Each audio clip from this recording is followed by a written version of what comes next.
My name is Dr. Marilyn Johnson-Farr. I have lived in Lincoln 69 years. I believe I am 69 now.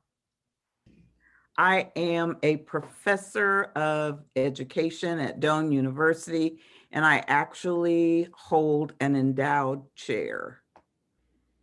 It was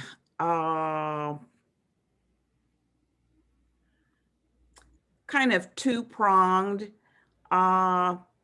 When you would attend certain events, you saw the majority of people who look like you in leadership, for example, would be going to church or beyond church. My grandparents were very active in the Masonic family. And so in traveling to those different kinds of activities, I saw myself reflected in the population, but my school days didn't allow me that opportunity to see myself reflected in any leadership there.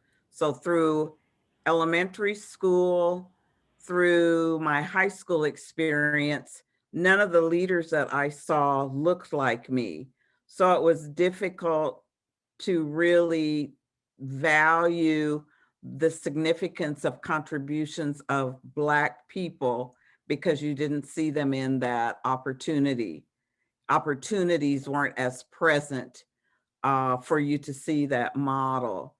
It wasn't without pain growing up Black in Lincoln, being by the church one day, having people go by and say inappropriate things, or even in school being called the N-word on the way home from school and chasing kids home as a result of it. Being made invisible.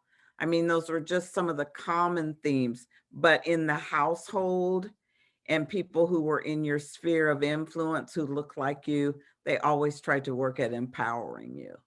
I think my consciousness level has had an awakening, not that it was ever dormant, but looking around at the world events, always questioning interactions, always wondering why some people see me and other people don't see me, living past the time that it is my duty to make other people feel comfortable, not putting myself in a little bag to make others feel good, recognizing that we're far from the kumbaya moment, recognizing that it's not just my responsibility, but other people have to be just as willing to move from alliedness to being co-conspirators when I'm not present at the table. So the work is vast, but other people have to be just as committed, and knowing that